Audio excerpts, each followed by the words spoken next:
Hello, Thor lovers, Mjölnir lovers. Good to see you again in another update for my Mjölnir builds. I have two very important discoveries to share with you that brings this build to a whole new level. So, a couple weeks ago, I managed to make this Mjölnir build work in 0.3, but I wasn't completely satisfied with the result. I mean, yes, it can do all content. Yes, it has pretty balanced mapping, bossing, and survivability, but the one thing I miss is from 0.2, the thrill of one slam on Earthquake, you warp everywhere, all over the map. That type of excitement is missing. And it's impossible to gain back from Earthquake because it got nerfed to the ground. So ever since I made the last two builds, I've been trying to test and think about how I can make it better, how I can bring back that chasing thrill, and I just couldn't figure it out, So I gave up on it for a while. I sold all my gears, tried to explore other builds, and I was playing Blood Mage, and I found an amazing, super fast Blood Mage warping a technique that you see in these videos. It's very useful and super effective. Basically, it uses the Piety's Mercy in Arc, because Arc, especially when lightning infused by warp, it does 3 times the damage, it spreads everywhere, chains everywhere, all over the screen. So it kills everything and leaves nothing to warp to. But if you use Piety's Mercy with it, it does not kill the enemies, leave them with very low HP, and it'll charge up the energy for cast on crit, socketing lightning warp to warp to them, and create this insane chain of lightning warp, which makes the Blood Mage build one of the fastest mapping I ever seen. You can clear a map within 60 seconds like this. So I was thinking, yeah, it's fun, almost too powerful and a little boring, everything is one shot. Why not we apply the same technique to the Mjölnir builds, to Titan? Is it even possible? And it is. So the first technique I want to share with you is this exact same one from the Blood Mage.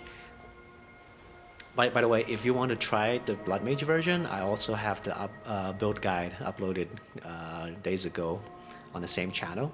You can check that one out if you want to play Blood Mage. But for Titan, we are using, instead of using a single Mjölnir, we're using double Mjölnir, 2 Mjölnirs. One has the lightning skills of Arc with Piety's Mercy, with Rakia's Flow, and Sion's Temper. So this way, the Arc triggers, powered by lightning infusion from Lightning Warp, is going to spread crazy without killing the enemies, and then the second set of lightning skill will trigger the Lightning Warp, will warp us to the mobs with only 1 HP left. So, and it works beautifully. So, and also compared to the previous builds, the second Mjölnir adds another 4 levels to the lightning skills.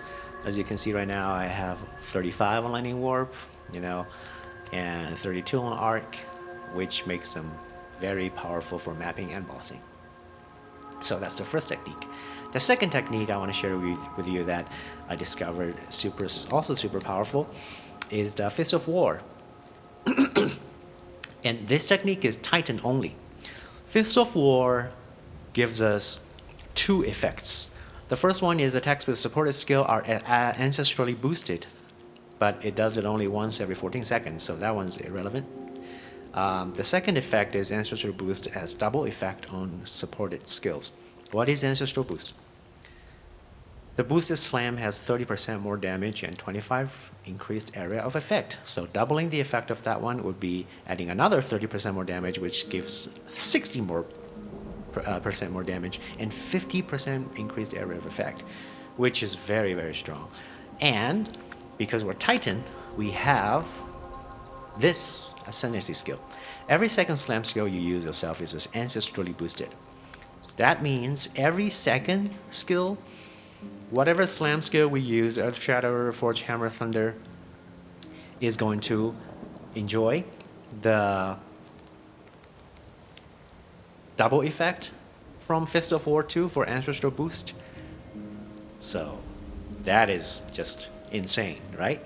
It's not once every 14 seconds, it's every second slam. And if we slam it super quickly, like this, it's always, like, pretty much always applied. Super strong. And that's not it. The second perk of Fist of War 3 is that Fist of War 3 is, among all the support gems, has the most cost multiplier, 200%. That means if you use it with Atalui's Blooding, it's gonna add a lot of damage. Let me show you. Without Atalui, you take off Fist of War 3, the damage doesn't change.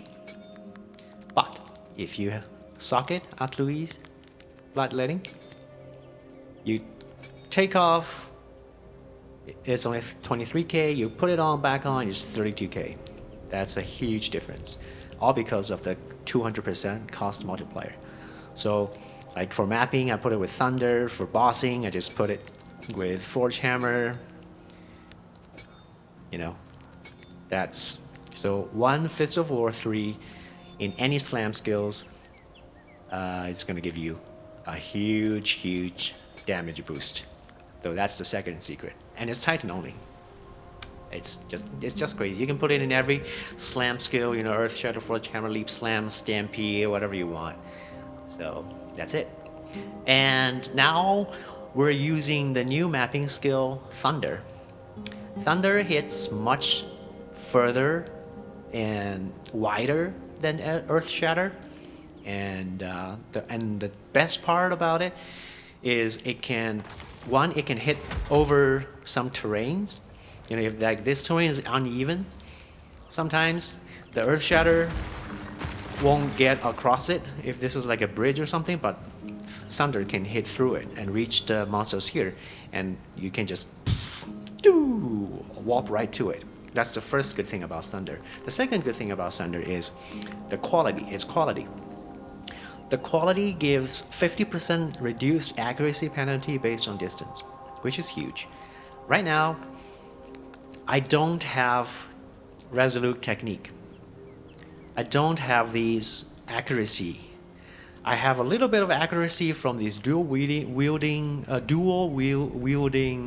nods right here, just the two of these, and I don't have precision to add more accuracy. So if you look at my Earth Shatter accuracy, over 5 meters is not even 100%, and at 9 meters is even worse. But if you look at my Thunder accuracy, it's 98%, almost capped at even 9 meters. So Thunder is better because you do not need to invest anything into accuracy, and because it's the quality, it's gonna reduce that penalty for you. So it'll save you some spirit or passive nods. That's the second perk for using Sunder. And it does a lot of more damage. I mean, look at the damage. Attack damage, 1,021%. That is way more than Earth Shatter, only 162%. 7 times more damage. So one hit on the mobs, especially far away, you're gonna reach it, you know. You could do a huge ton of damage to a lot of mobs, feed a lot of melee energy to your Thunder God's Wrath, activate your lightning skills a couple times. The more monsters, the stronger it gets, the crazier it gets. So that's the new Thunder. You want to get as much melee, you want to boost up the Thunder damage as much as possible with 2 melee skills on your gloves and the +3 levels of Thunder skills for mapping. I don't know how the price of this right now, but it was pretty cheap when I bought it. So if you see my video before anybody else, you might be able to get it cheap. let's do a quick. No. Let's talk about other skills before we do a mapping showcase. So these I already talked about it. The one on the upper, this is the left hand side. You want to activate this one first. Not yet. Remember the order, because this one has to be on top. The arc first doesn't kill the enemy with Piety's Mercy, but drop their HP low. And Rakia's Flow is just, you know, in mapping there's a lot of monster that can have up to 50% elemental resistance. With this one, it'll make it do even more damage. Seal's Temper is very good. It gives 8 additional projectiles, pretty much every 3 cast. You know, every 3 casts you have 8 additional projectiles in average. Yeah, that's pretty good. And for a second one, this is the Warping. You know, I put 2 of here, so I don't have to put like another support gem for this one to work. This one is kind of weird. I think some of you already discovered that the Boundless Energy, for some reason, doesn't count as a support gem for Exodus to work. So technically, Exodus needs no other support gems to modify the levels. But if you take this off, see, my Lightning Warp is only 32 level. But if you put this on, even with Boundless Energy, it's 35. It applies another 3 levels. And you cannot use any other support gem. It'll count as 1. But Boundless Energy currently counts as 0 for this one to work. And yeah, whatever. I mean, it's good for us. And if you put like this one, oh sorry, here, Omen, if you put this one Omen here, exactly 1 other support is modifying them, and you have Boundless Energy, and you see the level of my Lightning Warp is only 32. The 3 levels does not apply, so this one for some reason doesn't count. Maybe in the future it will change, but for now we're gonna go like this, and it's better because the Exodus one is way cheaper. It's like 20 exalt or something. This one is the second expensive with 1.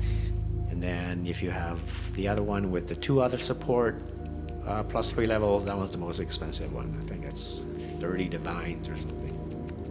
So use it before they fix it. Don't worry about these. These are just testing slot for the other skills. For Sunder, these 3 armor are must-have. We talked about Fist of War. We talked about Atalui's Bloodletting. Branching Fissures, you know, it creates 2 more fissures. There's another support gem, Calms something, that gives 3 extra fissures. It's supposed to hit wider, but unfortunately that one also sacrifices your attack speed and the main fissure damage. So in my opinion, it's not really worth it, because I still need the damage to 1-shot the singles or 2-shot the singles. These 2, you know, you can test with all the other skills, support gems. You know, if you prefer, it depends on your other build, other gears, and it depends on your playstyle. If you prefer attack speed like me, you can put in this one for more attack speed. If you prefer to do more damage or potentially break armor, you can suck at this one. You can suck it in armor break. And but I would suggest you to have life leech on this one if you don't have life leech source from other sources, because of Fist of War and Atalui, it costs too much life now. So it'll be great if you can leech some life back. So that's Sunder. For Forged Hammer, this is only needed for bossing. The main damage for bossing is lightning spells, but the Forged Hammer it does 2 things. One, it also pops fissure. There's a lot of fissures. Those fissures, when you slam Earth Shatter, is going to feed melee energy for lightning spells. And the second the second thing it does is it also has quite a decent amount of damage, especially when you sock it in Ambrosia, Fire Penetration. Yeah, so for bossing, you're gonna put the Atalui over here for more damage. So Forged Hammer. Earth Shatter, right now we're not using it for the main skills anymore, only using it for bossing. So I put Aftershock, so it triggers more fissure. Right now the Aftershock rate, where is it? I think it's 80%. Yeah, main hand Aftershock chance 82%. So it's and you want to make it attack faster using rapid attacks. The extra fissure feeds more energy. Life leech, so when you're hitting the boss, if you're taking damage, it'll leech your life right back. And life tap. I used Defy here for more damage, but sometimes Defy, after you spam Earth Shatter, it'll quickly drain your mana, and if you make a mistake for Forged Hammer, the first one doesn't land, or you fail to kill the boss with one Forged Hammer, and you want to cast the second one, you don't have any more mana to cast it again. So for safety, I just put Life Tap in here. It doesn't affect the damage that much. Overwhelming Presence, I only use it, well actually I do have the Spirit, so yeah, why not? It reduces stun threshold, which is good to a stun boss early, and elemental threshold also for boss and mapping. It'll feed more energy to your Thunder God's Wrath. And that Omen right here, it gives another 3 levels, which is not doing much. It's not that big of a deal if you don't have it. Wing Dancer, I always have it. It's another line of defense. And I put Heavy Swing, Heft, Magnify Area, Brutality, focus on physical damage, as much physical damage as it can. So when enemy hits you, or you are sprinting and get stunned or knocked out or frozen, you can leech your life right back when anything is hitting you. Always have this one. Herald of Thunder is our only herald to help with the clearing, and it looks cool because we're constantly shocking the enemy with lightning skills. So I have all the elemental lightning to boost up the elemental damage for it. Time of Need, always handy. This is the main reason I don't go full HP with the Calm's chest plate. I mean, that is an option, popular option for Blood Mage, because Blood Mage hits very far and they leech back life so fast. But for this build, I always prefer to have Time of Need, because we're melee class, we're slower, we're constantly up close to the monsters, constantly getting cursed or elemental ailments, and this one can help you a lot from time to time. I have 2 War Cries. These are only used to activate the spikes from Earth Shattering and triggering Forge Hammer. Technically you only need 1 War Cry, but the other one is just for backup. I will recap the bossing combo later, so you see how I use this. The spikes from Earth Shatter does a huge amount of damage to boss, so you do want 2 War Cries to proc them whenever you can. So those are the skill gems. Let me show you the passives. The passives, not much to talk about here. Yeah, we're going back to the Viper Cap, the surrounding knots on this one. Make sure you grab these cluster. This cluster with dual wielding is very good, very good. Like, it gives attack speed, it gives movement speed, it gives accuracy rating, and you can grab these 2 as well. It gives attack damage, so everything you need when you're having 2 weapons on each hand is a must-have. It gives a lot of stuff. A lot of good stuff are all here. I have these to help with mapping. For weapon set 2, I have the lightnings. Because for bossing, I do this, right? And because I use Exodus to bring up 3 levels, which gives like 50% more damage, but the boss may still have lightning resistance, so we can have a little bit of lightning penetration over here. That's 33%, and which is enough in my case, in my opinion. You don't really need anything else here.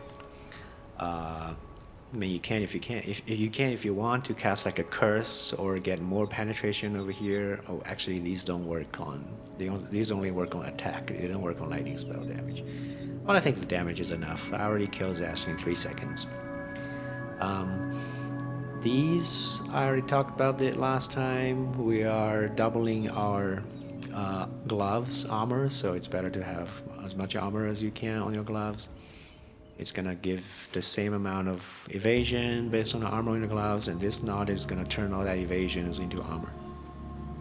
I got this one to have more life, and make sure you socket at least 10 green. I mean, the red support gems is easy. You know, basically all your skills use red support gems, but the green ones, you can check here to see how many you have socketing. Currently I have 11, and for the skills that they don't use, like Mace Strike, that's why I put all these green ones here, so I have at least 10 to make the movement bonus work from this one. These are all attributes for the requirements for Mjölnir. Currently my Mjölnir only needs 164 intelligence thanks to these nods. Attack speed, you know, because Sunder is a very slow attacking skill despite how strong it is, so I grabbed as much attack speed as I can. On my amulet I allocated this one for more movement speed and attack speed, and this is for movement speed. Currently I have 90 without any buff. Once I start killing, it'll be more. These are the surrounding nodes. This is for defense, and for this one, I think the main important one is armor. Since we have so many, we have 1, 2, 3, 4, 5, 6, 7 small passives here and 3 big passives here. So I would say grab like a small passive for armor to boost up your defense, and for the noble passives, get the rage one. Gain rage on melee hit.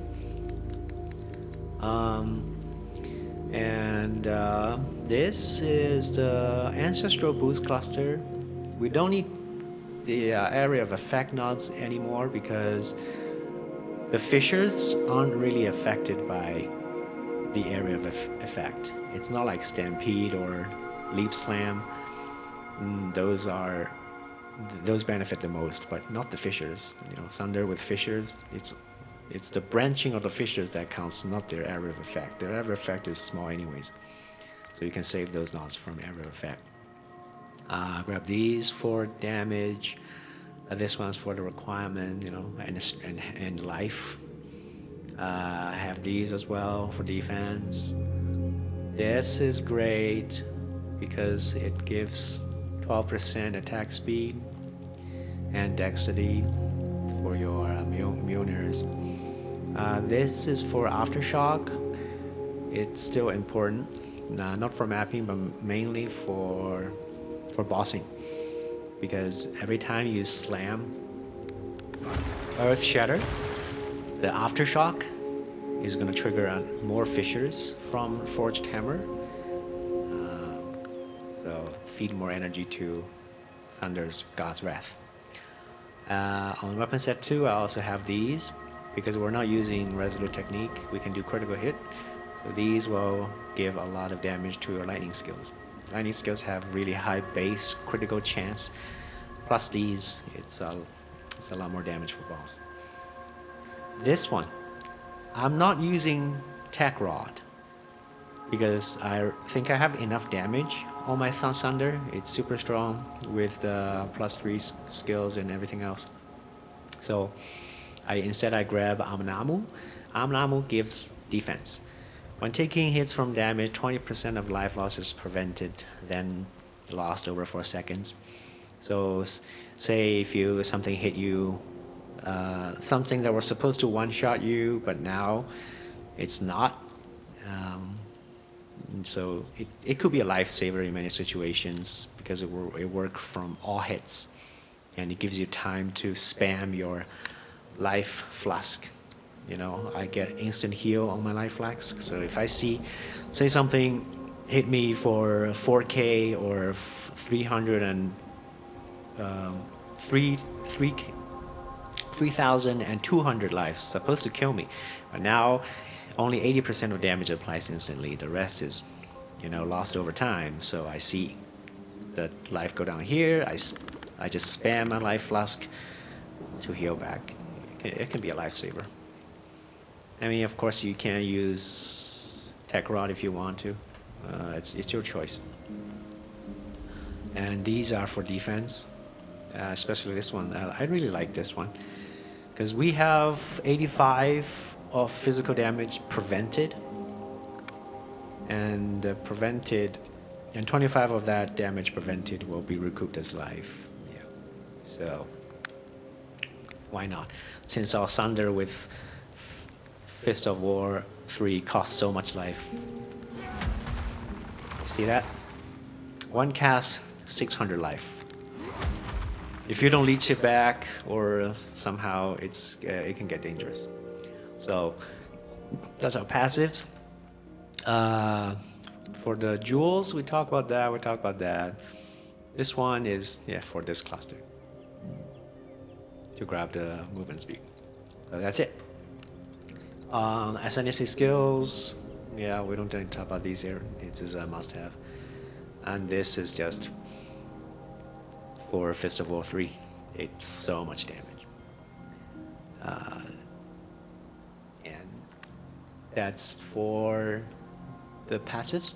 For gears, now we're using 2 Mjölnirs, for 2 sets of lightning skills, and another 4 levels or 5, if I get a good one for all lightning skills. So everything is boosted up.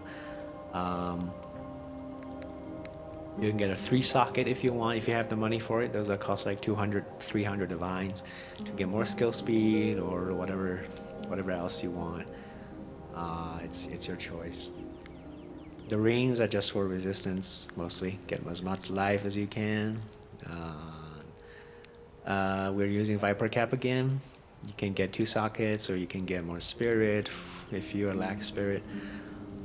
For amulet, I try to get as much life as I can, and instead of getting melee skills, I get spell skills because lightning damage is the majority of it, and the rest is resistance and attributes. For chest piece, get as much armor as I can. I would say at least 2,000 armor, and get as much life as you can. You can get increased max life. You can get 2 max life, and the rest is resistance. Boots as much movement speed as you can, and armor also applied to element of damage. Currently, I have 84. Not so bad. Belt, Hunter belt, I know a lot of people are anus about it, saying, you're rich, you're using Hunter's belt. I'm telling you, this one don't matter.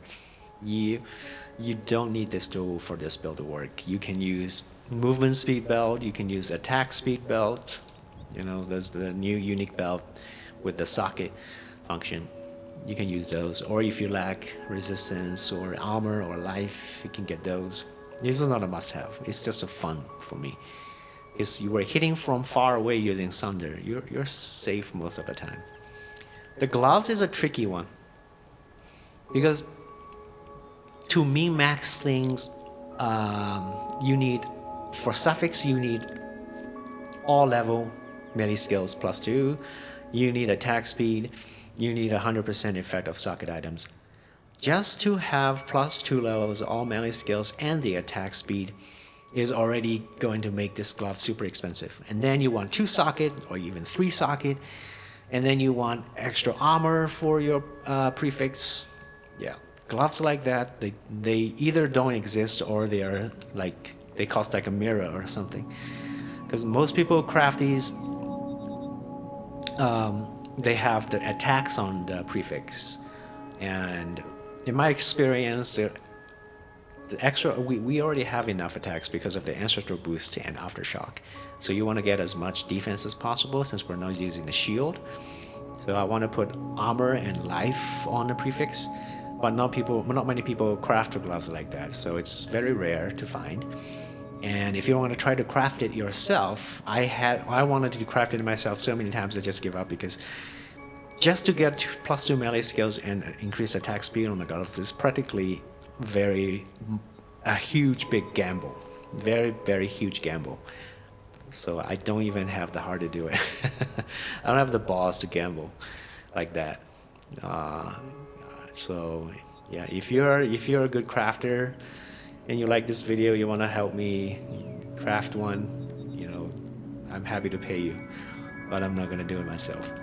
But an ideal glove is +2 melee skills, suffix, and increased attack speed on suffix, 100% increased effect on socketed items on a suffix. For the prefix, you want 3 lines, 2 armor, 2 life, maximum life, and the hybrid with armor increase and hybrid life. That's the most ideal one. It'll give you a lot of defense, and of course 3 sockets. But I'm gonna forget it. I don't deserve it. Charms, you can do whatever you like here. It's not that important, it's just good to have, not must have. And for some reason I feel like this update, the ignite does so much damage to you. Like, if you don't pay attention to your life and you have the ignite on you, in half a second this life is burned to the bottom. So I just put it here. Originally I have the chaos resistance one, but now my chaos resistance is not capped either, but it's better than nothing. So I just put ignite here. That ignite has cost me several deaths and heart attacks. I hate it. I think even in the recent update they reduced ignite ground on the map, but still if you catch it, it's pretty painful. And for flask, for flask you want, for mana flask you want the one with at least 120 charges, so the ambrosia on forged hammer will give extra lightning damage. It's really good for boss. And for life flask, we talked about it, it's better to have an instant. This line is pretty important. So if you see your life in danger, you can spam it and try to get as much charges as possible, so when you spam it, you don't run out of it. And that's basically for gears. Let's do this map real quick. I'll show you how Thunder is able to hit through some of the terrains better than Earthquake. And so I picked a map that has kind of corridors, you know, it's not exactly an open map, so it's really helpful for the warp to work.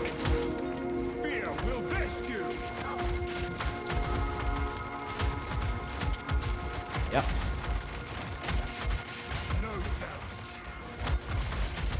That's the warping I'm expecting from 0.2. Maybe 0.2 is still better, but this is much faster and fun and exciting than the previous builds I have. Those builds are also good, but this is definitely what I'm expecting from a Mjölnir builds like this.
Thunder is very strong. Thunder alone can pretty much one-shot or two-shot most of the single target here. Yeah, they work very well with each other.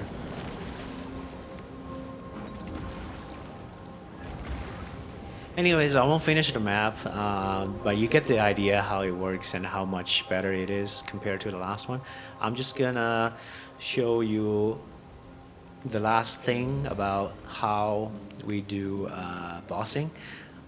If you have watched my previous videos, the bossing combo is the same. But in case you are watching, you're new to my channel, you're new to my video, I'll explain here how the bossing combo works. So first of all, you want to replace the ball lightning with one lightning warp here. So every time you hit the boss, it's gonna release the ball and walk to that ball and repeat this to hurt the boss.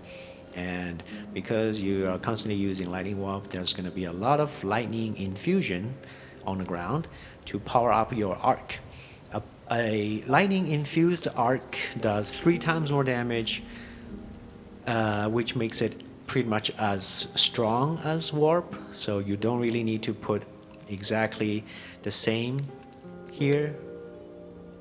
So you don't have to put a second set of ball lightning and lightning warp on the first set of weapon to do more damage to boss. The lightning infused arc would do just as much damage, maybe even more because of the temper. You know, every 3 casts you do more. You do more, a lot more projectiles. This is enough. So for bossing, you replace ball lightning here.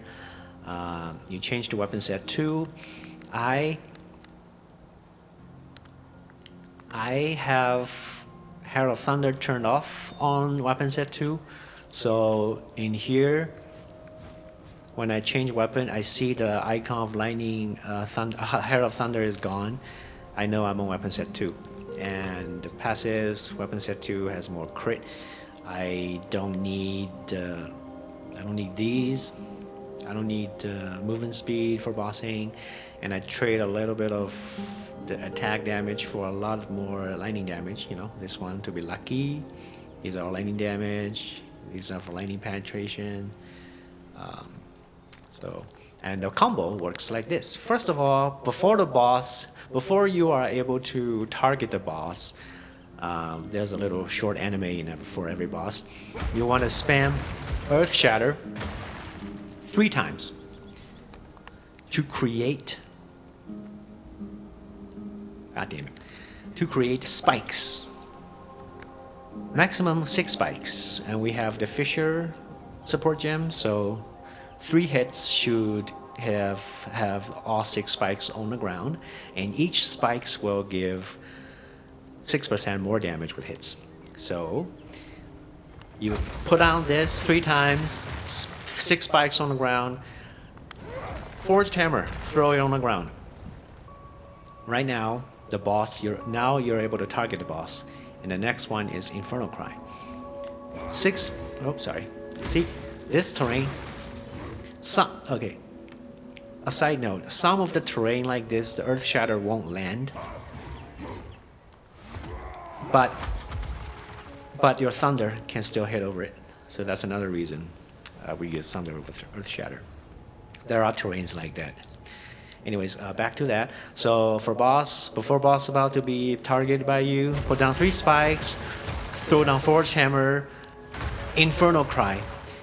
Infernal Cry will do 2 things. One, it's going to explode all the spikes from Earth Shatter you previously planted on the ground. And 2, it's going to turn Forged Hammer into the fissures on the ground. So after you do this, throw down the hammer, cry, explode it, and throw another 3 spikes on the ground. Now you have another 6 spikes on the ground, and you proc your second cry, Seismic Cry, to explode this. It will do a huge amount of damage. Most boss will die already at this point, but if you somehow lag damage, and then you just keep spamming Earth Shatter until Forged Hammer fissures on the ground expire, and then you just repeat it. Bang, bang, bang. Second cry. Just keep spamming it. Keep an eye on the cooldown for Forge Hammer. Once the Forge Hammer cooldown's over, throw another one. Do Infernal Cry exploded. Spam Earth Shatter. And then when you have 6 spikes, Seismic Cry again. And keep banging it. So that's how it works. But in most cases, the boss won't survive. You know, if you watch my Zesh video, it dies in 4 seconds. 3 seconds, 4 seconds. Yeah, the damage is insane. Way more than the last build because we are using 2 sets of Mjölnirs. The lightning spells damage is crazy now. So that's the bossing combo. Last but not least, I want to do a shout out, an honorable shout out to a build I saw that was very cool from a Korean player, Taeshe. It's using Resonating Shield as the main attack. I made this Resonating Shield build in 0.2, which chains the armor break and explode the entire screen without reducing your movement speed. In 0.3, it's even better now, and because you can use a really good shield to boost up your damage for the Resonating Shield, and without losing the speed, because you have a lot of speed. You have this cluster. Is that the right cluster? Yeah, you have this cluster to reduce the penalty while using skills, movement speed penalty, and if you grab them all, you can practically reduce the penalty to 0. So that makes Resonating Shield Chain Armor Explosion really, really powerful. And this guy even uses